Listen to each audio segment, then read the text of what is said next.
Shedeur and Travis, respectively, will be the 5th and 6th numbers retired in program history. But when you look at the 4 that they did have retired, especially considering that 3 of those 4 numbers, 11, 24, and 67, have since been put back into circulation, and the number 19 for Rashaan Salaam is only untouchable for, as of now, another 14 years. There is maybe a fair argument to be made by fans and alumni and former players, especially those who've had their numbers retired and recirculated, about whether or not this feels like it may have been a jumping of the gun by Rick George and company up at the University of Colorado. I personally will tell you that I think jersey number retirements, especially in college, are sticky. I think there's a similar vibe with Ring of Honor and Hall of Fame and number retirements in the NFL.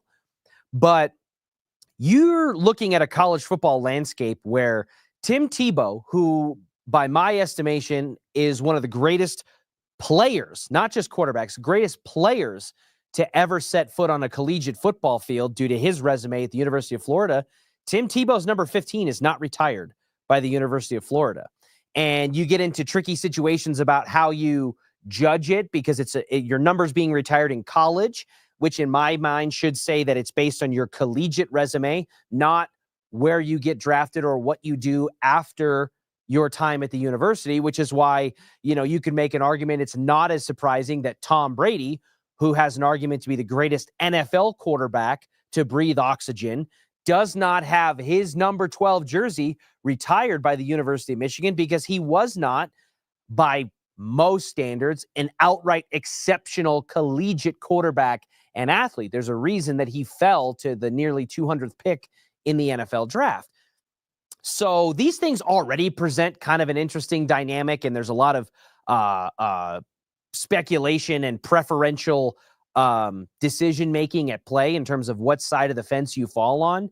I will say this. I think Travis Hunter, as a Heisman Trophy winner, someone who is assuredly going to be a top pick in the NFL draft, and in order to be that, was all conference on both sides of the football, played an unprecedented number of snaps in a Power 4 conference, and was the best defensive player on the team, and had at times, if you're going to exclude the quarterback, I suppose, had a good argument to be the best, if not one of the best offensive players on the team in most games during this past season. So I think Travis Hunter, in terms of retiring the number 12, I think is fair.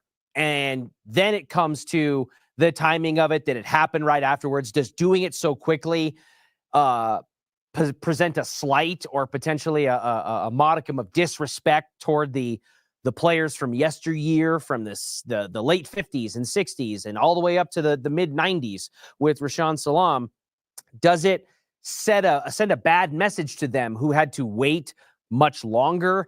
And was the timing of it impacted potentially by some pressure, explicitly or implicitly, from Coach Prime and the desire to keep him happy for as long as he has decided to make Boulder his college football home? I think that's a fair argument. And it's kind of tricky to give too much pushback on the University of Colorado for doing that when you perhaps, I know me and others here around the station at 104.3 The Fan are banging the table saying you as the University of Colorado cannot afford to do anything other than everything to make Coach Prime happy, pay him whatever dollar amount, however many zeros can fit on the pay line of that check, you pay it and you figure out how to back end the money on your end. And what he wants power, give him power. He wants control, give him control. He wants this for assistance, give him this for assistance, because that is how much he is worth to the university. So it's hard to say that when it comes to the inner workings of the football team and the dynamic in season, and then turn around and say, well, you can't just retire Shedeur and Travis's number because Prime wants it. Well, that falls into the category of do what it takes to make Coach Prime happy and keep him on your sideline in Boulder for as long as humanly possible. When it comes to Shedeur, that's where I think the argument gets a little bit more polarizing. on a jersey retirement standpoint, because while he maybe doesn't have the same resume as Travis Hunter from an accolade standpoint, he is pretty undeniably one of the best, if not the best statistical quarterback to play for the Colorado Buffaloes. Cordell Stewart and others from the past obviously have an argument there as well, and some of them went on to win national championships and receive All-American nods and things of that nature. But there is more of an argument to make this expedited issue for Travis Hunter, in my opinion, than there is for Shedeur Sanders. But these guys have been kind of a package deal for the entirety of the time here. They both came over together with Coach Prime. And I think that even if you want to look at his conference record and say that, and his starting record, his record as a starting quarterback, and it's not that impressive. He's 0-1 in a bowl game, barely over 500 in games where he started and finished. The starting point of where they were to where they ended under his time as the starting quarterback is significant. They were one of the worst programs in Power 5 leading up to that, if not the worst. And they are much more relevant and in a much better competitive spot in a Power 4 conference with him leaving. And we will see what happens in the post-Shedeur and post-Travis era. But I was a little bit fascinated to see how much discourse eroded out of this conversation and where it kind of went. So curious to get your thoughts on it as well. There is one more interesting storyline as it relates to Shedeur Sanders, and that is where he will land in the upcoming draft, which we are less than 2 weeks away from now. And at first, initially, there was conversations about Shedeur Sanders and Cam Ward having a true battle for who's going to be the number 1 overall pick to the Tennessee Titans. And that, I think, in the last month or so has waned significantly. Travis Hunter has maintained a lot of steam as being a basically no less than top 3 pick in the NFL draft, barring some insane circumstance via trade and whatnot.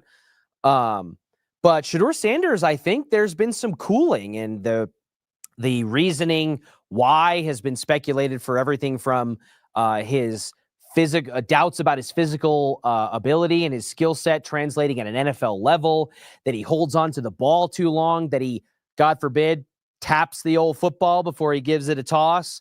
And then ancillary concerns about perhaps his demeanor and his bravado and the swagger that he seems to carry with him, especially when the spotlight is on him, as it usually is. And while that has seemed to kind of cool in the last month or so, to the degree where there have been conversations of, does Shedeur slide outside the top 10? You've got New Orleans lurking right there in the 9-10 range. You've got teams like the Pittsburgh Steelers outside the top 20, just behind the Broncos, that could potentially move up if there's a slide. There's a world, in theory, where the Denver Broncos, while not drafting or selecting Shedeur, could play a significant role in his future if he were to slide, because a team like the Cleveland Browns, who possess the 2nd overall pick and could easily draft a player like Travis Hunter and get a generational two-way talent at the top of the draft, if Shedeur falls outside that top 10 and is passed on by the Giants, the Jets, the Saints, who are dealing with a situation where they don't know if Derek Carr is going to be their starting quarterback in 2025 after paying him a significant amount of money just an offseason or so ago. If he slides outside that top 10 to a group of teams that don't need a quarterback, you could see a team like Cleveland give up a farm to trade back up into the first round with the Denver Broncos at number 20, which is kind of right in that sweet spot where they're going to have to pay a good price, but it's not going to be exorbitant like it would be to get inside the top 15 or even the top 10 if you're trying to trade back in. And you have almost like a pseudo Lamar Jackson situation that the Ravens executed back in the 2018 draft. So a lot of interesting angles as it relates to Shedeur. We did get some news from Peter Schrager, formerly of NFL Network, now of ESPN. Going to be weird to see that face change networks. But Peter Schrager got some intel on Shedeur Sanders and the New York Giants, where he said, quote, the Giants are getting to know Shedeur Sanders far more than they are getting to know a lot of other prospects. The Giants are not wasting their time just 9 days from the draft. So the Giants, obviously, with the debacle of Daniel Jones and then Drew Lock and Tommy DeVito, Tommy Cutlets, there are a lot of quarterback rooms that don't envy being in the situation that the New York Football Giants are in the biggest media market in the country, with as many eyeballs as you could possibly have, no less. So I think there's a very fair argument to be made that the Giants, who need a quarterback, and when you need a quarterback in the NFL, no other need in theory supersedes that. So there's a very reasonable argument for the Giants, who possess a top 3 pick with a quarterback that is almost assuredly going to be there, unless the Cleveland Browns go in a direction. But after signing Joe Flacco and kind of reevaluating their quarterback room, it seems maybe less likely with a player like Travis Hunter on the board. The only reason the Giants might not go that direction is if they really feel, either from an incompetence standpoint or a gut check standpoint, that this quarterback class is not worth mortgaging your future on. And we've punted for a couple of years now. We've got egg on our face still from the Saquon Barkley departure, where we watched the division rival sign him and then go win a Super Bowl in the first season. What's one more year of pain if it opens us up to more options at the quarterback position? So it sounds like the Giants are, if not leaning one direction or the other, they're doing the homework necessary to make that move.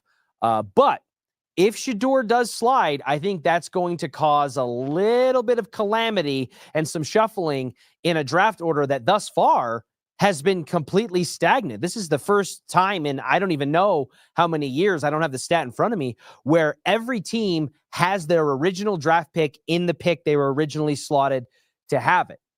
So for Shedeur Sanders, there's kind of a dichotomy here where if you get drafted early, you get drafted high, you get paid. You get drafted a little bit later, there's a rhyming half to that phrase that I won't get into. But sliding in the draft could actually be one of the best possible scenarios for Shedeur Sanders in terms of his long-term future.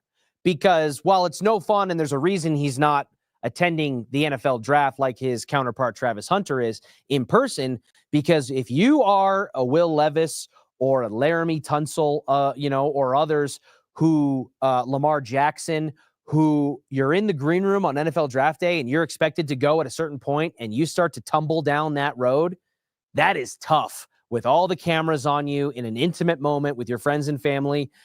So while it might be tough to swallow ego-wise if he slides further down the draft than he was originally projected to, the teams that would draft him, unless I guess Cleveland trades up and then it's still a crappy team, but you have a better chance at landing in a winning situation the further down the draft order you slide, because those teams are traditionally better than the teams picking early. So I am very curious to see how this is going to go, how Coach Prime factors into all of it. If the number pick who's on the clock is number 11 or later, is Coach Prime picking up the phone and making some phone calls that on the back end could impact his son's future? I don't know. One thing I do know is we're 9 days away from finding out, and I cannot wait. We are also 9 days away from finding out where the Denver Broncos will stand in the NFL draft. And there's been a pretty healthy amount of speculation about where they might go. Is it running back, which is clearly a position of need? It was a position of need before Javonte Williams jettisoned for the Dallas Cowboys, because they had one of the most ineffective and uninspiring running back rooms in the entire National Football League. And it was, frankly, in some ways a little bit of a miracle or a blessing that their offense was able to produce at the levels that it was with a rookie quarterback drinking through a fire hose in a complex offense like Sean Payton's, and producing a winning season and wild card playoff berth. So running back certainly has a lot of pull in the first round, but will the right running back be there if Ashton Genty goes off the board early as he's projected?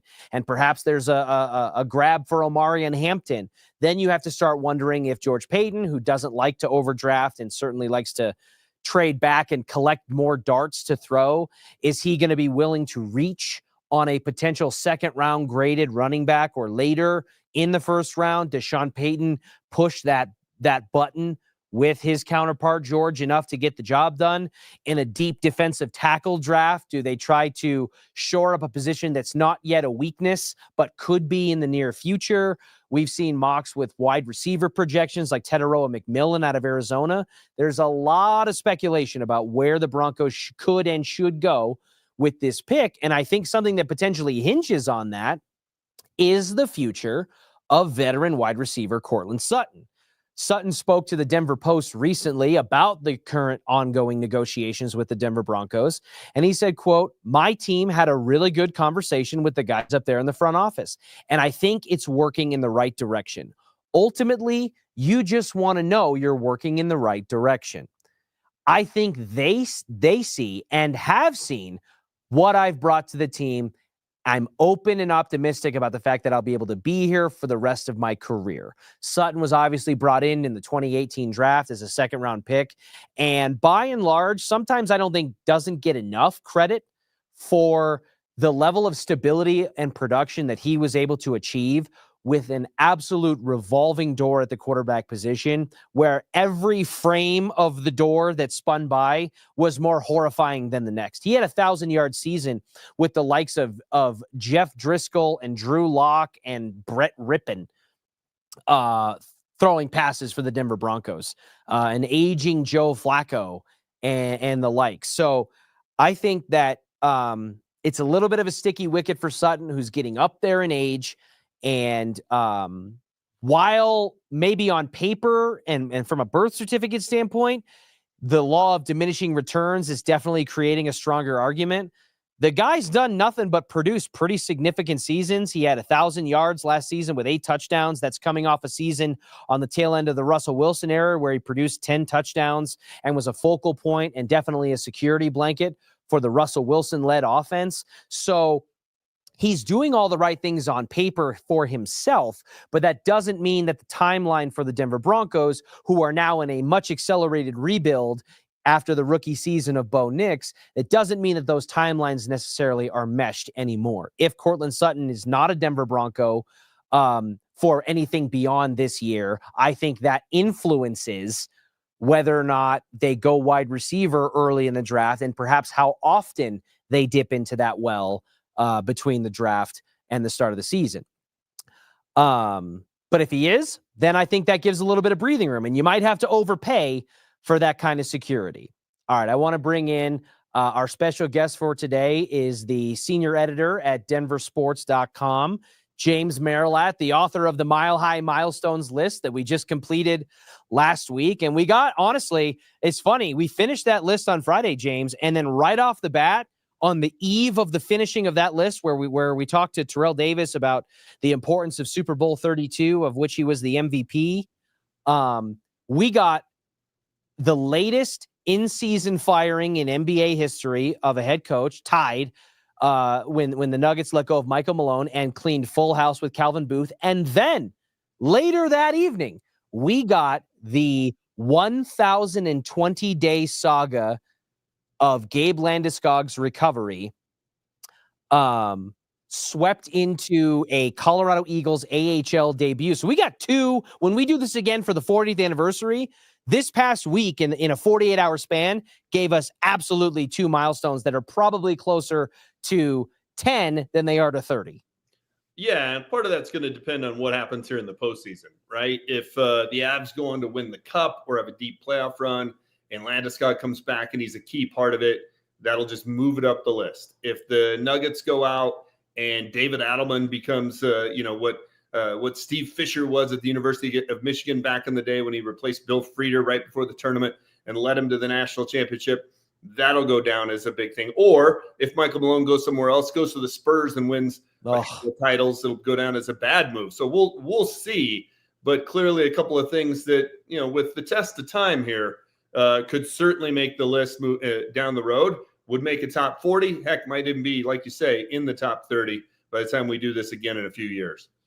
James, you are a proud University of Colorado alum, and obviously the Buffs have been in the news in the last 24 hours or so in a different way than they typically are, but kind of some of the similar ways as well. And that was with the announcement that they will, at the upcoming spring game this weekend, they will retire Shedeur Sanders is number 2 and Travis Hunter's number 12. What did you make? What were your initial reactions to that announcement when it came out yesterday evening? I have zero problem with it. I think both of them are deserving of it. So Travis Hunter's a no-brainer, won the Heisman Trophy winner, the only other Heisman winner in the history of the program. Rashaan Salam had his number retired. So that's an easy one. The Shedeur Sanders news is the one people are going to roll their eyes out, roll their eyes at. Like if it wasn't Coach Prime's kid, it never would have happened. Listen, that's the only reason to criticize it. He's the best quarterback in the history of the program. It's the most important position in sports, and he's at the top of the list. And I made the argument today with Mike Evans when I was filling in on the morning show. I think he's the most important player in the history of the program. If he doesn't come there when Coach Prime comes there and they don't have a quarterback, they don't have the success, they don't have the unbelievable turnaround that they've had. And we saw that when he didn't play, we got hurt early in the Washington State game.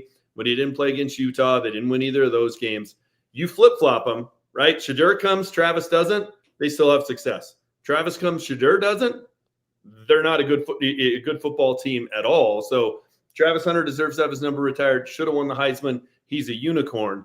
But Shedeur Sanders did more to turn around that program in 2 years than anybody else in the history of CU football.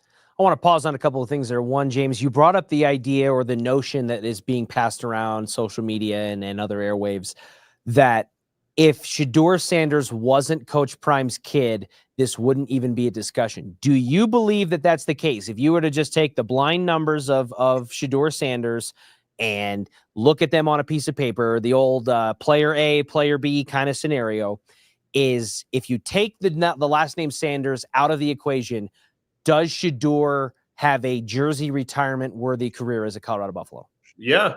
When he comes in and they're 1-11, their only win being an overtime victory over a terrible Cal team. And 2 years later, they're a win at Kansas away from being in the Big 12 title game. And if you're in that, you're 1 win away from the playoff. That is a remarkable turnaround. And he was the most important player in that flip-flop. They didn't have another quarterback coming in. And look, the spring game is on Saturday. None of us are going up there to see, who's going to replace Travis Hunter? The biggest story, the biggest question is who's going to replace Shedeur? Is it going to be the transfer from Liberty? Is it going to be Juju? Who's it going to be? Can they fill those shoes? Because that's how important he was. So people will talk about his record, but you got to put that in the context of they were 1-11 when he got there, and he's going to be a top 10 pick. There aren't a ton of top 10 picks in the history of the program. There certainly isn't a quarterback who falls into that category. Not Cordell, not Coy Detmer, none of them. So, yeah, I think when you look at the body of work of what he did as a Buff and putting that program back on the map, certainly if his name was, Tim Johnson, he should have his number retired.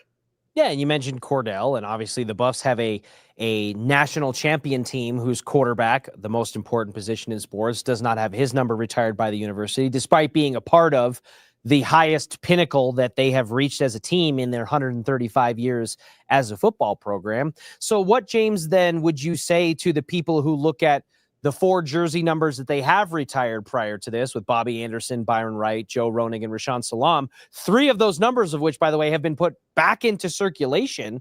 So now you have a situation where number 2 and number 12 are truly the only 2 untouchable numbers in the Colorado football program, except for Rashaan Salam's number 19, which has an expiration date of, I believe, 14 years from today before that gets thrown into circulation. So can you at least see how there might be a little bit of a weird messaging here going on from the university, given the fact that there was no waiting period between when they decided between when those 2 players' careers ended and when they are added to the immortality level at the program, and the way that they've handled the previous retired numbers, of which there have been so few. Yeah, just because they handled it that way in the past doesn't mean they have to continue to do that forever. Just because other sports make you wait 5 years before you're eligible doesn't mean that has to go on forever. That happens in pro sports. So somebody doesn't retire, get elected to the Hall of Fame, and then come back. 5 years, like, all right, they're out. They're not coming back, especially with coaches. So there's reasons for those rules. Neither one of these kids are coming back. And just because Rashaan Salam's the only number that's been retired since Bobby Anderson left in 1969, that mistake of not retiring other guys and honoring other guys doesn't need to just continue in perpetuity because they've been making it up to this point. So look, I'm not a huge fan of retiring numbers anyway. I think it would have been cooler if they'd have said, hey, we're going to use number 12 as whoever the most versatile player is on the roster. That's the way LSU does with number 1. And yeah, exactly. That would have been cooler, but I don't have an issue with this. I don't have an issue with honoring guys who did something amazing for the program and helped turn things around and literally helped resuscitate this program from the dead. I don't have a problem honoring it. Just because they didn't honor guys from the 90s teams, well, they should. Then rectify that. Don't use that as a reason why not to honor guys today. That seems like just a silly notion to me. Yeah, for the record, and before you came on, I did raise that sentiment myself that I personally don't believe that the way that a university handles current players needs to always reflect or follow mistakes that were made in the past. But I do think that perhaps there might be or need to be a course of action or a response from the university that helps maybe bridge that of like, yes, hey, we felt this was necessary to do this for Travis Hunter, for Shedeur Sanders, but for the likes of an Alfred Williams or a Chad Brown or a Cordell Stewart or players from the past, even some of these players whose numbers have been put back into circulation, I do wonder if there shouldn't be something from the university to help honor and recognize those players that they made the mistake of perhaps underappreciating and or overlooking in the past. Yeah, I'd have no problem with that. I'd have no problem with it, but I also don't want to be just stuck living in the past. If I'm Coach Prime, right, and I've got a bunch of recruits there for a Saturday night nationally televised game, and they can look up on the facade at Folsom Field, and there's number 12, Travis Hunter's name up there, and ooh, he won the Heisman Trophy here under Coach Prime, and there's 2, Sanders, and he was a top 10 NFL pick under Coach Prime. That's going to get me motivated to want to sign with the University of Colorado. All due respect, much more than any of these guys from the past that we're talking about. It just is a different era. So I'm thinking about how do I get the next wave of great players into Boulder, not, hey, are we paying the proper homage to Joe Romick? Doesn't mean Joe Romick doesn't deserve, all the honors that have come his way, but that was 60 years ago, 64 years ago. It's just a different era. It's a different time. And if I'm Coach Prime, I'm worried about today and I'm worried about tomorrow. On the way out, before I shift gears briefly, James, how much of the decision to retire both Shedeur and Travis and do it immediately do you think may have been impacted by the presence and or desire of Coach Prime and conversely the university's wishes to keep him happy and fulfilled in his current role so that he remains on their sidelines in perpetuity? I think that probably had some factor in it. I think you can look at it the other way too, though. If I'm Coach Prime, I probably want to get that done if I think there's a chance I'm leaving in a year or two for the Dallas Cowboys once they realize Brian Schottenheimer's not the answer. Because if Coach Prime bails for the NFL, there are going to be a lot of people up there that his name will be mud at that point, and they would never put Shedeur Sanders in there. So I think that goes both ways, where if he wasn't the coach's kid, it wouldn't matter if Coach Prime left. They would still put him in 5 years later if he was worthy of it. I think you kind of got to pounce. You got to strike while the iron's hot. So there's a lot of reasons to do it now. Keeping the coach happy. If that was their motivation, great. That was smart. They ought to keep that guy happy. Yep, I don't disagree with you on that either. James, thank you so much for taking some time to join us today. Appreciate everything that you and the crew do at DenverSports.com. And please, if you're out there, make sure you give us a like and subscribe on YouTube. Follow us on all of our social channels, all of the content distributing across all those platforms digitally and via the website is at your fingertips 24 hours a day, 7 days a week. So, James, we'll keep an eye out for everything you got coming next, man. We'll see you soon. All right, Richie. Appreciate having me on. Awesome. To the rest of you out there, have a great rest of your day. We are now into Tuesday. It's the start of a new week. Easter is right around the corner. Be safe, be blessed, and let's go have a day, man. I do what I love what I do. Second nature to put in the